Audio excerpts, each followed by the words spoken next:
This show is an opinion-based show. The opinions expressed here of the person who expressed them and not a reflection of how League Gaming or its staff speaks or thinks. This show is for mature audience. You know what? Fuck that. You guys get so butthurt about this show and our opinions. I don't even know why I bother putting a disclaimer. You pulled the mercy card once, just contact him when you get butthurt, cause it's coming. Can you still hear? The other mic was never working.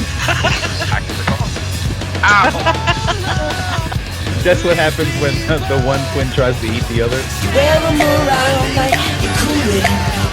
Burying them in KFC and Cheetos. Throwing them on the floor? Hi!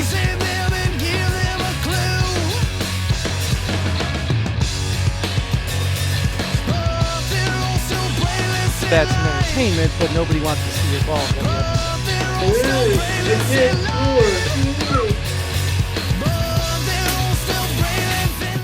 Welcome to the LG Doghouse. I am your host, Sir Mike Knight. With me, as always, Air Raiders. Woo! Jet. Woo! And welcome back, Crispy Creamer. Woohoo! Which is normally the emergency host, but now he is an emergency co-host.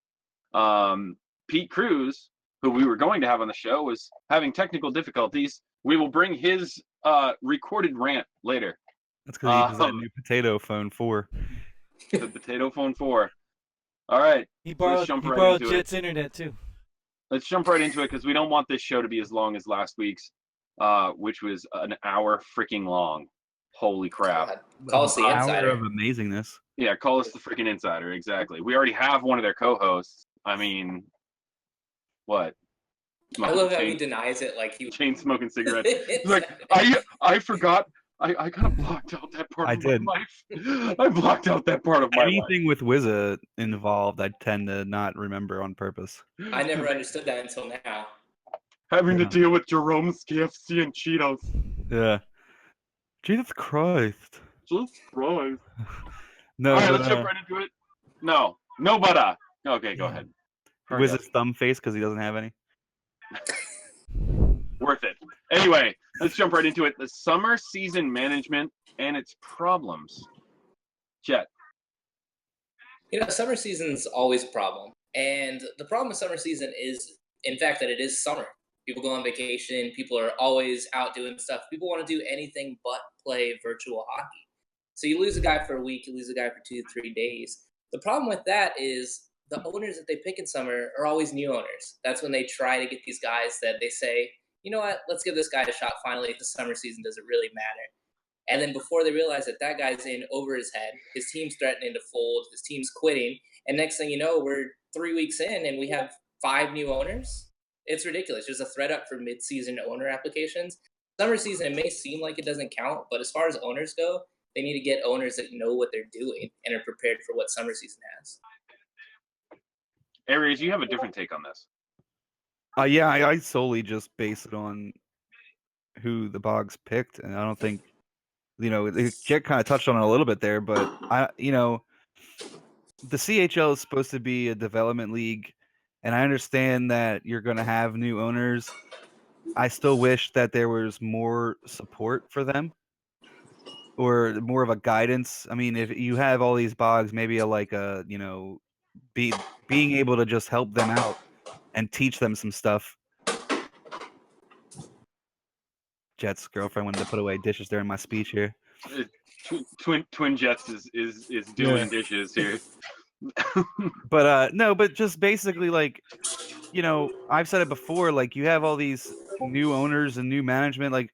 Look at, for instance, Snipe Show. He got removed before the season even started, and the reason was he wasn't ready for management.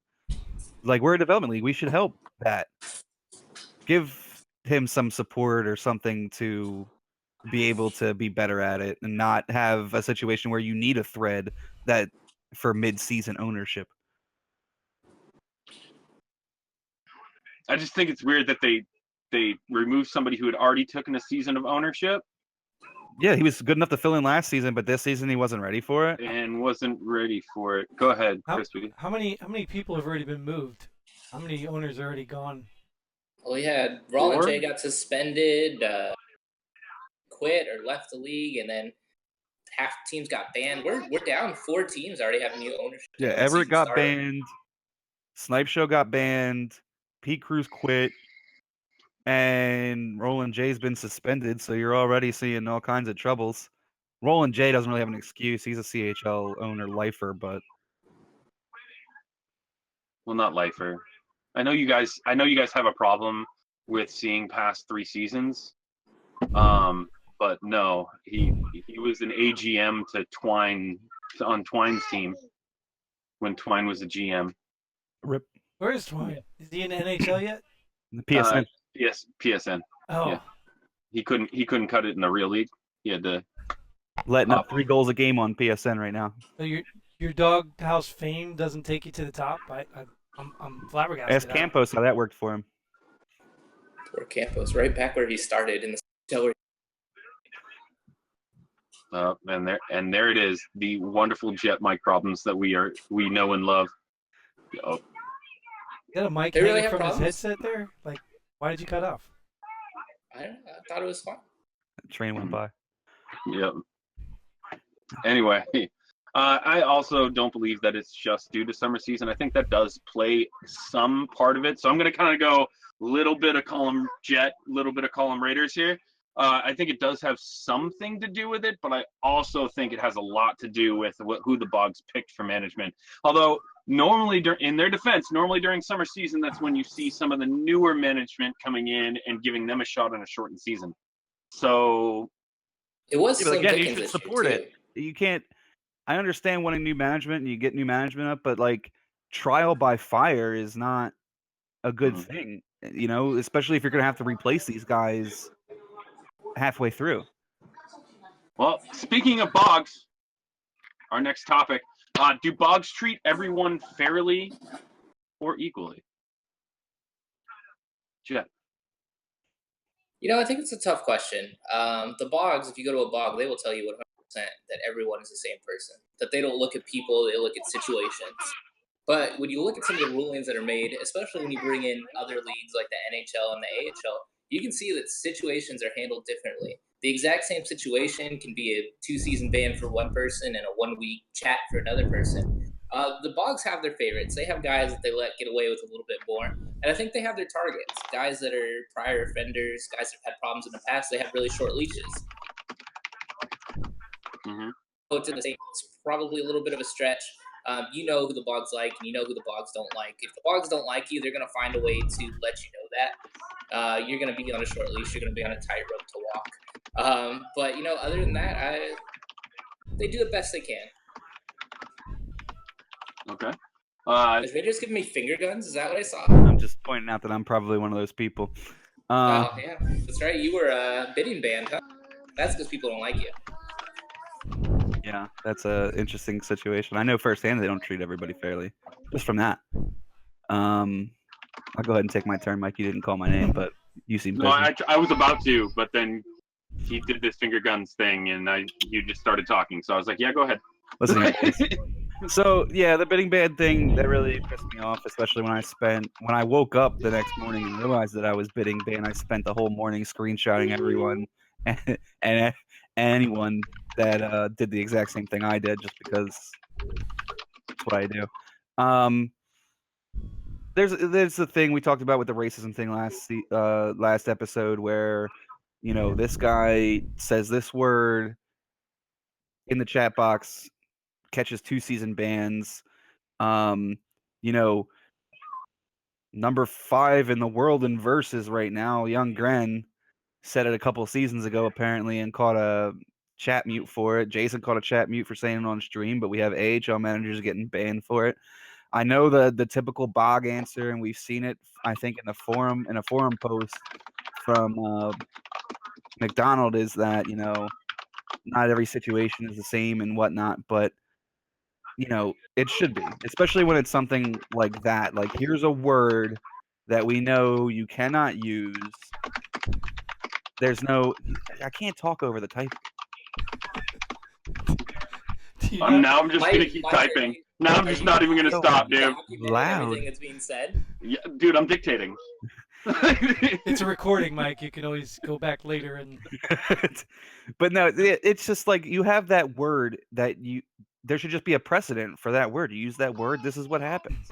But for some reason they decide like, no, this is only going to be a mute. This guy's going to be a 2-season ban and whatnot. I don't get it, but I don't know. I think there needs to be a standard set for some things, and that's the COC violations seem to be the easiest thing to set a standard for.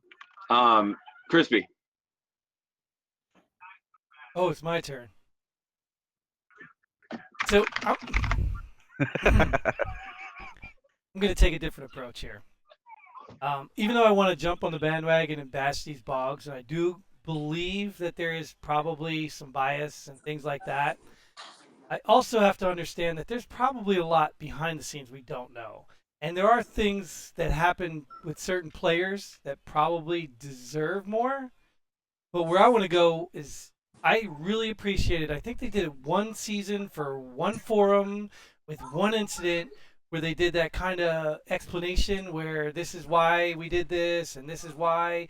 I think if they go back to something like that where, I'm going to give Raiders a ban just because we think he's an ass and this is his 6th ban, so obviously he deserves something because he's not changing. Give an explanation. If you want to be biased, give an explanation. At least people will understand where you're coming from. But I also agree with Raiders. There are some things that should be black and white. That's why we have rules. So if it's discretionary, explain it.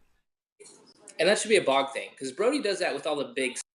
Whenever there's a big second tag scandal, Brody puts in the league transparency thread. But as for chat mutes and weak mutes and stuff like that, I would love to have an explanation somewhere, just a forum or the box, and say, okay, this is why he caught a ban. This is why we don't tolerate this. That way people can go back and say, okay, this is what that does. Whoa, That's more work. Look, Mike's like, oh. That's more work. That's more work than the bogs are willing to do. No, I mean, I have a little bit of inside information. I will tell you that on one hand, a lot of players are treated the same, but there are the select few who have been, problem children in the past, who just get bumped up just that little bit higher for something small. It happens every season. But I will quote Zeno, who I was just typing to. I will quote Zeno. Of course, I treat everyone equally. I treat everyone badly. Ban them all. I do want to put in this too. The chat mutes. I understand. I guess they're kind of discretionary, but I feel like the reasons given for chat mutes need to be real reasons. Glad had said in the chat box the other day he's on slow site now because he's been chat muted so many times, which, yeah, he's been chat muted a ton. But I decided looking through his profile, and you got chat mutes that say shit like, you ask, I do. So basically he asked for a ban, and they gave him one. You have chat mutes that say shit like, I win. Like, just dumb shit that, like, looks bad on your profile that, may have been for something stupid. I mean, it's got to be more professional. I get that this is they don't get paid for this and all that shit, but it reflects bad on the league. They need to act more professional when doing something. Putting a chat ban reason is I win, really? Can I just say real quick though how sick I am of the volunteer excuse? We're volunteers. Like, if a volunteer firefighter came to your house and was like, nope, fire's too big, sorry, I'm just a volunteer. Like, what the fuck? Like, no one asked you to volunteer, so just because you are volunteering, don't act like it's an inconvenience to you. You signed up for this. We used to have a saying. We used to have a saying in the United States Marine Corps, USMC. You signed the motherfucking contract. Basically. Yeah. That's it. This would be a great place to put Pete's league warning and how professional that was. Right, and honestly, you do sign a 2-season contract to be bought. You sign a contract, which some of us decided to just kind of flake on the last season of that contract. But yeah, I mean, if you're gonna actually do it and you're gonna actually be a bog. Be a reflection upon the league and a good one. You can't go around banning people because they ask you to ban them. That's exactly what they want. They want to be able to oh, well, I was just joking around and blah, blah, blah. They want to throw you under the fucking bus. Don't let them. Don't Ban give 'em in all. to their crap. Yeah, ban them all. We just got to keep, like, every time we say ban them all, we just got to get a clip of your son saying, ban them all! He just said it. Pop He's up on the in the bed. corner. He's on the bed. He just said it. It's just the truth, man. It's getting ridiculous kind of with this stuff, but I have more to say about the next topic. So let's go. All right. Well, before the next topic, speaking of banning them all, let's put them all in the box for 5 minutes. We got the 5-minute major with B Major. So let's begin through looking through our teams that are on the power play this week for the 5-minute major. From the WHL, we have the Brandon Wheat Kings. They had a great week, probably the best week out of anyone in the CHL this week. Finished number 1 in the LGCHL power rankings. A solid week for them after a good week 1. We will get into them a little bit later though. The Saginaw Spirit out of the OHL, they had a surprisingly good week. The Seattle Thunderbirds, they bounced back from a rough week 1, and the Sudbury Wolves from the OHL had a solid team offensively, but we'll get into them a little bit. Our notable mentions: the 6-1-2 Charlottetown Islanders, the 7-1-1 Red Deer Rebels, and the 7-2 Chicoutimi Saguenines. So let's get into our 4 teams on the power play this week. The Brandon Wheat Kings out of the WHL, week 2 record of 9-0-0, not one game lost, a solid week for them overall. Very impressive week for them with Swifty Tip, Jet, and Duglair at the management group. They built a very solid team. They put a lot of money in defective Lego, but that center core might be one of the best in the league with him, Nico, H58, and Duglair. Speaking of Nico, H58, and Duglair, 19 points, 13 goals, and 6 assists on the season for Nico, while Duglair with 24.7 goals, 17 assists, and a 63.1 face-off percentage, leading the team in both goals and assists, while Nico leads the Wheat Kings in goals. Swifty Tip, the owner, also putting in his fair share of work on the ice. 4 points for him as a defenseman, but a monstrous 20 takeaways, leaving forwards with nothing to do on the offensive side, also with 3 goals and an assist for him. This is a very well-rounded team, and they not only are one of the best teams in WHL, but I think it's safe to say right now that they are an early contender for the Memorial Cup. So let's get into our next team. This time out of the OHL, the Sudbury Wolves, 7-2 record, owner Wizza, leading their team offensively, 22 points, 10 goals, 12 assists, and a 3rd best in the league, 69.6 face-off percentage. He has been dominant at the center position, specifically on the draws. He has been doing everything and anything, and a little enforcing too. He's played the enforcer build all season long, and putting up those numbers with the enforcer build through 6 games, a pretty impressive feat. So gotta give him credit where credit's due. He's done a great job leading this team both on and off the ice. Willie at left wing has also done a very good job with 18 points, 4 goals, and a team high 14 assists. And on the defensive end, Sprunt for you, the former Owen Sound attack owner a few seasons ago, he hasn't even lost a game yet so far this season. 6-0-0 record with 8 points, 2 goals, and 6 assists, 23 takeaways as well. Both of those statistics and assists and takeaways lead the Sudbury Wolves for defensemen. It's going to be hard to catch up with them, one of the top teams in the OHL so far. They've been pretty consistent. They did a good job last week. Even though we didn't mention them, they get their credit here in the Week 2 edition. So let's move on to our next team, Seattle Thunderbirds. An 8-0-1 record. Not one loss in regulation for them this week, only 1 loss in overtime. That was a 2-1 loss in the first game on Sunday against the Kamloops Blazers in a heartbreaker. They didn't play the best in week 1. They were 4-5. They doubled their win total this week. Definitely helped them catch up in the standings. A big week and a big momentum booster for Seattle. They won 8 straight games to end the week. After that 1 overtime loss, didn't lose 1 in week 2, so they're a hot team to look out for as we start in week 3. Risk Taker leads the team in points with 21. He also has 8 goals and 13 assists, leading the team in Annapolis.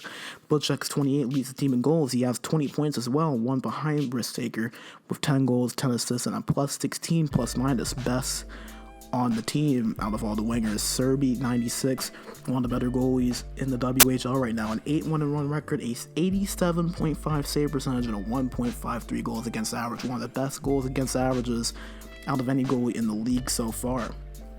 And finally, out of the OHL, with a 7-2 Week 2 record, the Saginaw Spirit. I know some of you were probably a little bit surprised to see this team. They didn't look great coming out of bidding. They had a management shakeup a little bit before bidding occurred, about a few days, if I believe. But they've been pretty good. They're one of the top teams right now in their conference in the OHL. They have a few solid forwards, some great goaltending, and they've been pretty impressive, especially in Week 2. And speaking of impressive, how about the commissioner of the CHL, Zeno, leading the Spirit with 19 points, 12 goals, 7 assists, and shooting at 40% on the season. Not bad for the commissioner himself. Doing a good job leading Saginaw offensively. Gotta give credit where credit's due. I know a lot of us give Zeno a hard time, but he deserves his moment right here. So let's give him a nice round of applause. He's done a great job for the Spirit this season at left wing. And at right wing, Purple Haze with 16.7 goals, 9 assists, not too far behind him. Those two have been the main contributors for the forwards this season for Saginaw. But the biggest difference has been a Legion of Doom 10, a perfect 8-0 record, 89 save percentage, and a 1.72 goals against average. And they keep it up? Can they keep it consistent? We'll find out in Week 3, as they may be a team to watch. And speaking of teams to watch, let's get to our teams to watch from Week 2 and see how they did. The boy band, the Armada, a 6-3 Week 1, not too pretty though. In Week 2, a 4-5 record, took a pretty big dip compared to their Week 1, fell a lot in the standings. A big fall off for the boy band, as they will look to definitely want to bounce back in Week 3 and improve on that. Another team that fell off a little bit, the Everett Silvertips, after a 7-1 in 1 week. A lot of controversy with that team before the season started, with their management group getting banned and such. Had to make a lot of switch-ups, a lot of changes, lost a lot of quality players. They went from 7-1 in Week 1 to a 5-4 record in Week 2. Not too bad. They didn't go negative, but they'll definitely look to improve compared to the Week 1 that they have to Week 2. As they dropped 3 more games than they did and fell a little bit in the standings, but nothing too drastic, so I'm sure they'll improve. They made a few trades over the weekend, so let's see what happens with that. The Oshawa Generals, 7-2 in Week 1, 6-2-1 in Week 3. Not too big of a dip, just that one overtime loss, the same amount of regulation losses than in Week 1. And the Ottawa 67s, a team that was a little bit of a surprise in Week 1, didn't even make the playoffs last season. They were 7-1 in Week 1, dipped a little bit, but not too drastically. Went 5-3-1 in Week 2, still in the hunt as one of those top teams in the OHL. And last but not least, let's look through our teams to watch in Week 3. A new slate, 4 fresh teams to look for. 2 teams in the queue. The Gatineau Olympiques, a 6-2-1 week, and the Shawinigan Cataracts. 2 different stories. Gatineau with not a bad Week 1 and a pretty good Week 2, even better Week 2 than they had a Week 1. They've been looking good. They've shocked a lot of people around the league. And the Shawinigan Cataracts, we talked about them last week, a solid 8-1 week, drops to 2-4-3 in Week 2, a major fall off, a huge fall off in the standings as well. There was a lot of hype around them, a lot of solid players on that team, but they had a major fall off in Week 2 compared to Week 1 with only 2 wins, 6 less wins this week than last week. So I know they made a lot of trades in Week 1, maybe that possibly hurt, but they made a few moves in Week 2 as well, so that'll be a team to watch out for. In the W, we have the Victoria Royals at 6-2-1, and the Mississauga Steelheads, who struggled a little bit in Week 1 but turned it around in Week 2 with a solid 6-2-1 week. A solid veteran management group over there. They have a lot of solid pieces. I thought they were going to be a bit better in Week 1 than what they were, but it looks like they turned it around in Week 2. So we will see how they do in Week 3 and talk about that in the next edition of the 5-Minute Major. And speaking of the next edition, that's the next time I will talk to you guys. Thank you guys for watching. You have any critiques? You have anything you want to say? Any comments about the league? Anything you want me to improve? Feel free to leave it down below. We're still a little bit new to this format, so not everything's going to be perfect, but we wanted to improve a little bit from Week 1. Not the best quality, obviously, but hopefully this was a little bit better. Thank you guys for watching. Please continue to watch as we bring it back to the guys over in the Doghouse. Thanks again. This is the end of our 5-Minute Major.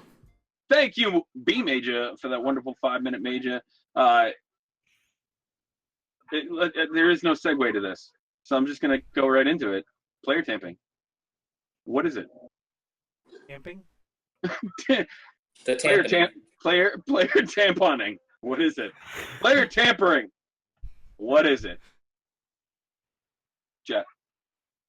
It's a good question. It depends who you talk to or how upset a manager is that he. A lot of guys want to make trades without knowing anything about the people they're trading for.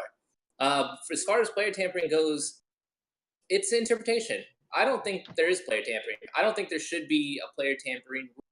I mean, you should know who you can talk to and who you trade for. I guess the reason we're talking about it is Pete. He got the big league warning for apparently talking to an AHL manager to see if the guy he was trading for was going to get called up. And it raised a big ruckus saying that it was player tampering.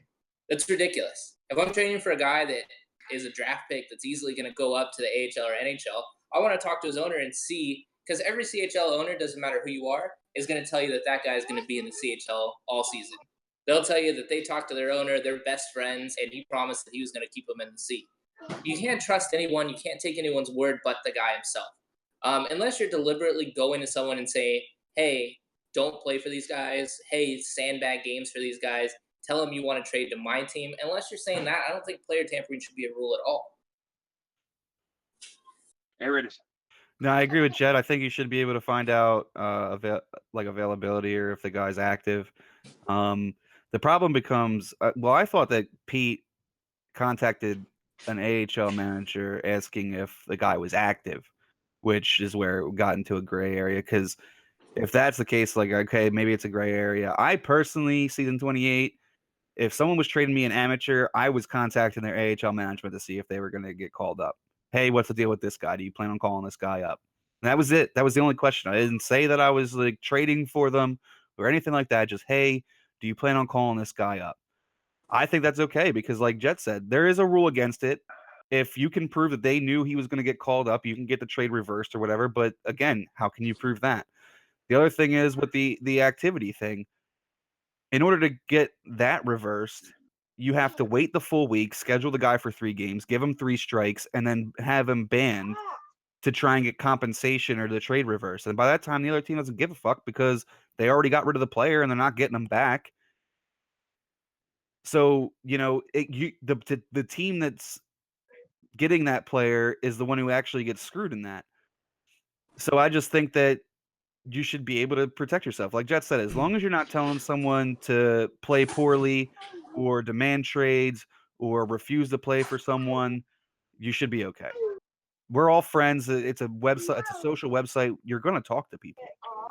Normally, player tampering, correct me if I'm wrong, is going to the player that you're planning on trading for, telling him to sandbag or whatever, like Jet said, or telling him straight up, hey, I want to trade for you.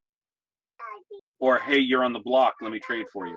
How is approaching his AHL management player tampering? Somebody Well, they said explain it this to me. wasn't. They said it wasn't, but it was, I guess, abusing a loophole. Bullshit. What is that? Seriously, what is that hurting? What is it hurting? Mike, this goes back to our last question. Because it was Pete Cruz. I mean, let's be real about this. I hate to agree with these guys, but I think player tampering is an extremely it's dumb. In fact, I remember when I did play management or took management a couple seasons ago, I remember getting a guy right before trade deadline who, if I was allowed to contact him, I would have found out that he just put in for his vacation and wasn't even available. So we got a player that was not even available to play, and we weren't even allowed to contact the guy. I mean, it's just stupid. I think the player tampering should be all geared around guys that intentionally play bad because some other guy wants them, because their management contact. That's it. And both of them should be penalized and done. The other problem with player tampering is it's so hard to prove. The only way it gets proven is if a player gets pissed off at you and they want to report you for it. Or, I guess in this case, the AHL guy must have told this whatever CHL team that Pete came asking or whatever. But other than that, you could do it even if you were telling people to play poorly and try and get traded. No one's going to be able to prove that. Like it's just You can do it in a party and no one would know. Oh, yeah, Yep. but how many times you guys play with your friends or friends you're meeting who were on teams 5 years ago? Hey, what team you on? Hey, why don't you? I mean, is that player tampering? You're playing with these guys. You're in a. I mean, it's kind of stupid. that's the thing about the rule. You're in a social website playing a game online with people that you may or may not know, but you meet people. It's hard to expect people on the internet not to talk to each other because some website tells them they can't. I completely agree. It's just I don't know. It's a rule that needs to be tweaked. It needs to be written more clearly. And as far as Pete Cruz goes, this goes back to the Boggs not being professional. I mean, look at this freaking God. Boggs, man. I could go on for days about these Boggs right now. Pete's been a crusader. You can call him Pete Crusader because anytime something happens, he's very open about it. He's very transparent. He'll put the league on blast, and I think that's why they gave him such almost a pompous warning for everyone to see, to let the league know, hey, look, Pete, we know what you're doing. Stop. And that's not the right way to handle it.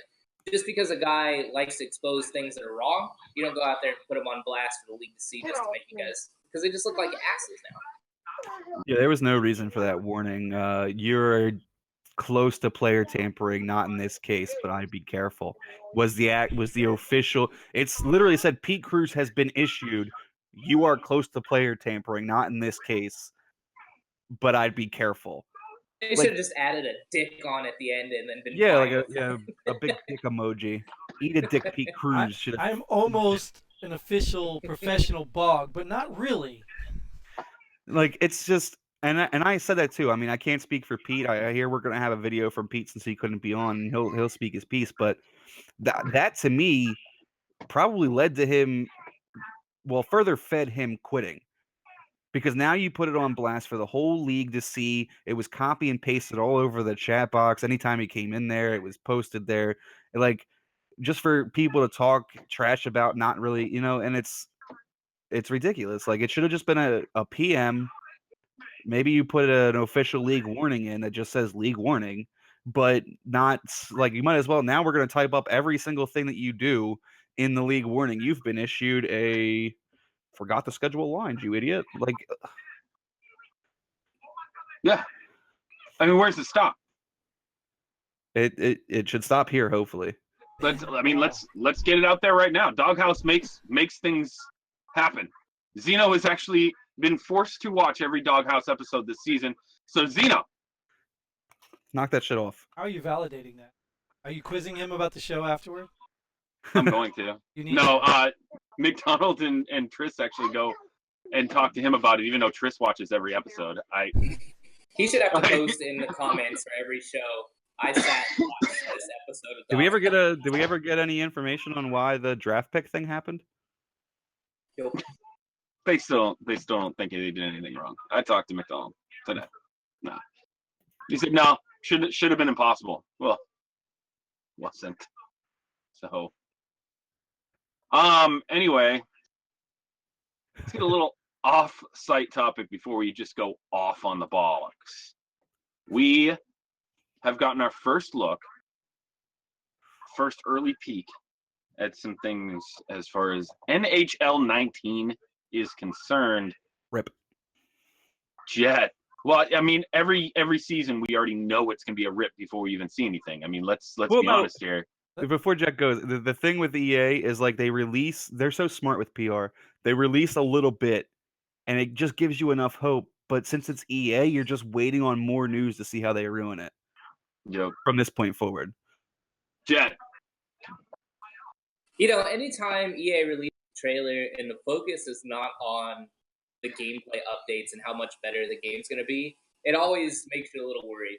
I'm sure they'll put out a beta and the beta will play great, and then the game will actually come out and it'll be just a ghost of the beta that was so good. Their big addition is pawn hockey, 1v1v1 pawn hockey. That doesn't sound like fun at all. I'm sure it will be. And you get to dress your guy up, all sorts of crazy costumes. So we're gonna have everyone in LG in a pink jumpsuit and lime green gloves and just a yellow mullet and all sorts of great things. I have heard through the grapevine, I haven't seen an official release for it, that they are bringing back the player, kind of like a 2K archetype for your player builds, which works good in 2K. But in 2K, there's 2 or 3 builds that just dominate.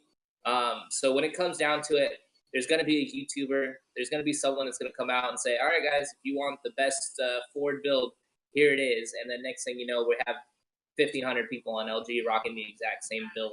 Hopefully, they have a lot of unlockables, stuff to keep people playing. Hopefully, the game plays better. Seamless puck pickups. This is the 3rd year that they've supposed to have been seamless. So hopefully, this is the year where you're able to pick a puck up and actually just keep on skating without having to do 3 circles around it first.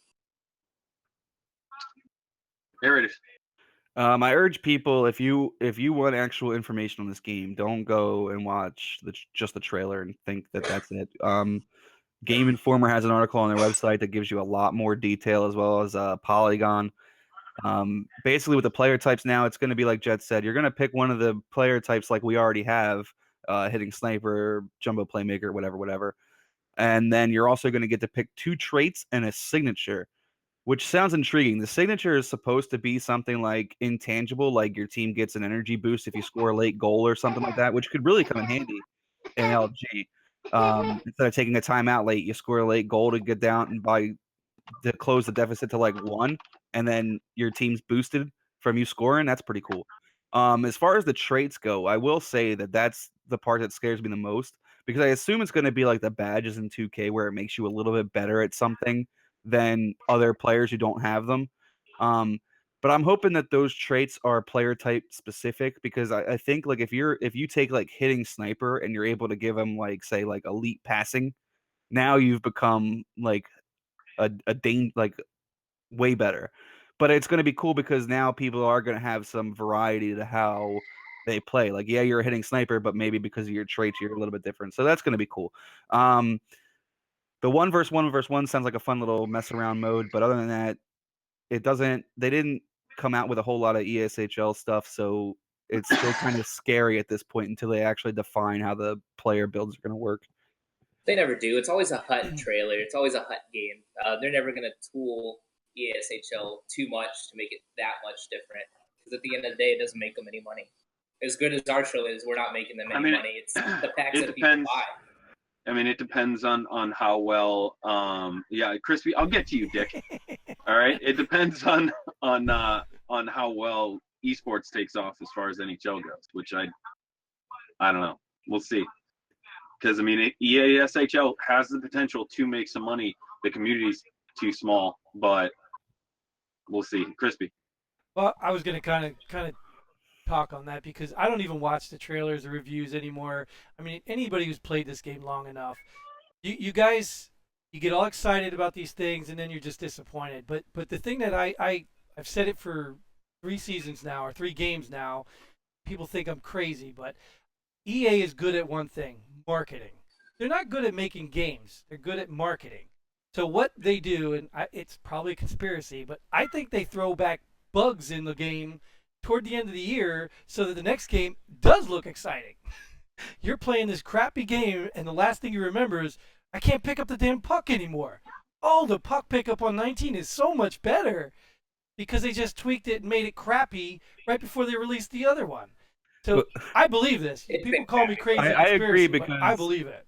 If anybody noticed, over the last couple seasons, there's been a ton of server issues. And everybody's complaining that they got all this packet loss. The servers are trash. They're playing on 60 ping all of a sudden.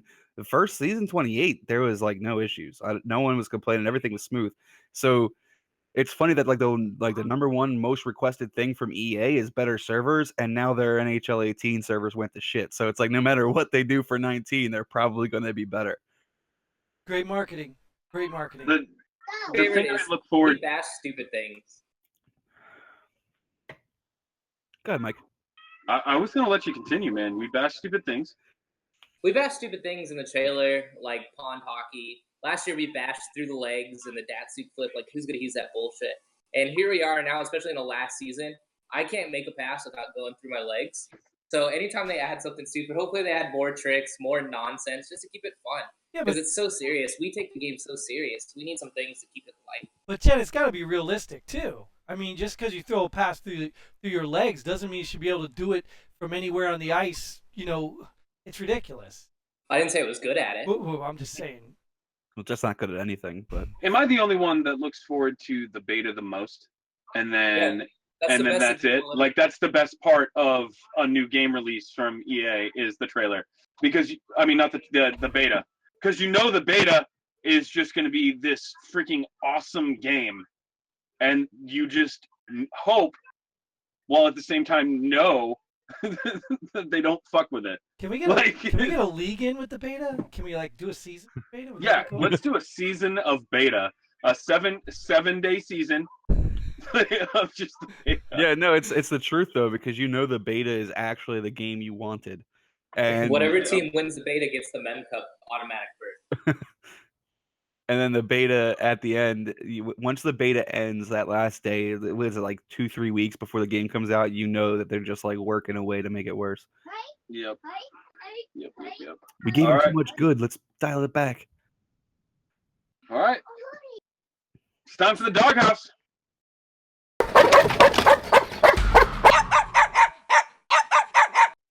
Big Jet. Who's in the Doghouse? My Doghouse this week is going to be none other than Mr. Suspension himself, Rollin J. This is a summer season, and we are hurting for experienced owners. And one of our most experienced owners, one guy that's been in the CHL forever, he's been that same team forever, it feels like.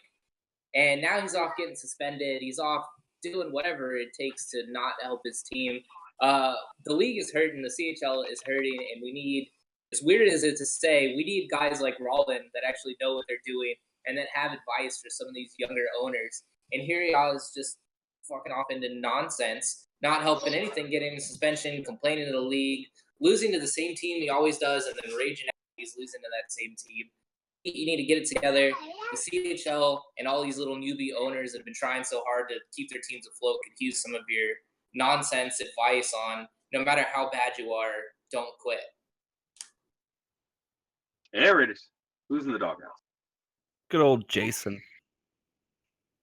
Jason29 comes into our thread for the last episode that we posted, and his first sentence is, "Worst episode yet." And then he proceeds to give a detailed play-by-play of the entire episode. Couldn't have been that bad. You stayed the whole fucking hour. Fuck, dude. And then it's like, oh, why is Air Raider still there? He's not even in the league. He's just upset that he's not on the show. Well, that's exactly it. He messaged me as soon as you went to the AHL and went, hey, so Air Raiders is up in the AHL. You need somebody? No. Still here. No racist allowed. It's just, come on, dude. Oh, it's such a bad episode, but I'm going to watch the entire thing and respond to it all.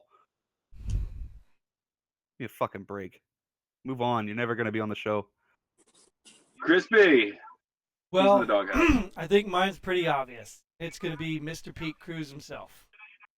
First of all, I believe when he was asked to come on the show, he kind of gave us a demand that I can only be on the show as if we do it this time.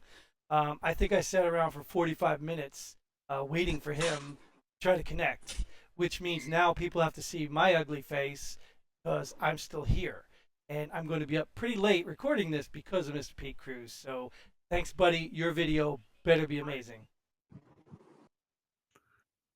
So you guys pretty much put some obvious people in. I'm going to go with the not so obvious, and it's probably going to piss Jet off. I'm going Duglair. I'm putting Duglair in the Doghouse. So anybody who's been a fan of this show for a while knows we call the Blainesville Boisbriand Armada. Did I get that right? Probably sort not. of. That was pretty Somewhat. good for not being French. Somewhat. We call them the boy band Armada, and it was originally the boy band Barbie Army, because I had no idea how to say Blainesville Boisbriand, so I blurted out in one of the shows, boy band Barbie Army. I don't give a shit. So that's where boy band Barbie Army came from, or we shortened it to boy band Army. Dude Glare, the Armada isn't the boy band without Jet, Corey Crow, and I. That was 2 seasons ago. Seriously, guys. Seriously, can we remember past 2 seasons ago, please? Because nobody remembers playing Thursday night games either. Mind fucking blown. Let's move on. We've got the final bar. Go ahead. You know what the boy band is without Corey Crow? A hell of a lot less whiny. They're also a hell of a lot less talented. It doesn't matter who owns that team since I've left. It's been 2 garbage seasons. Thursday Night Throwdown, they got thrown all the way across the ring by the Cryptics. It was ugly. Not a good showing for the boys. No. Anyway, so we've got the final bark. I was selected again to be GM of Oshawa, and I selected KTB Killa to be my AGM. And I treated players like shit. I yelled at them, I screamed at them, told them how to play, and he rounded up at, I think it was like 8 or 9 players, and they got me banned for my conduct. So I find it very odd that in that season, conduct unbecoming is a no-no. Season 28, however, conduct unbecoming is a yes, and you become a bog. Furthermore, I brought it up to Zeno, and he kept questioning me. Show me more. I think you're editing things. I think you're antagonizing him. And there was nothing I could do that would persuade him otherwise. He could have been in the same room with me on party chat, heard all of the yelling, and it wouldn't have been enough. It's stuff like that where the whole mentality that it's who you know around here is absolutely true. It speaks wonders. Then this season came along, and I got a player tampering warning. I was told that I had committed player tampering, and I questioned them. I sent them a message, and I said, how is it player tampering? And I was told, you contacted an AHL owner of a player that was not on your team. We deemed that it was not tampering, but it was close. Player tampering, in the rules, says that you are not allowed to contact a player. Doesn't say anything about an owner. I pushed that. And at the end of the message, I was told by McDonald, who butted his fat nose in again, that I am not a bog. Therefore, I don't get to determine what is or isn't player tampering. But I do, because you put the rules out there. That's like playing baseball and a player stop running after it's a foul ball, and the umpire saying, why aren't you running? You don't get to determine what a foul ball is. Well, yeah, I do, because the lines are there. They're set out. The lines are set here on what player tampering is. What do you mean I don't get to determine what it is? You set the rules. I'm following the rules. Me and him then basically went back and forth because I told him on what things should happen to improve the league, and he couldn't answer them because he knows I'm fucking right. He said some of my points are valid. I'll get on that in a second. But he told me that player tampering, 1.16 of Article 1. Now, 1.16 of Article 1 basically states that Zeno, for the benefit of the league, can change the rules at any time. That's what's wrong with this league, is that there are 4 articles full of rules and regulations, and at any time, at a moment's notice, depending on who you are, they can change. That's what's wrong with this. You can't have rules and then all of a sudden move the goalpost. It's not fair. You can't do that. If you have rules, you have rules. All right, that's all the time we have for this episode of the LG Doghouse. From myself, Jet, Aerators, Woo! and Krispy Kremer. Paying them all. Woo! Woo! LG! Take away.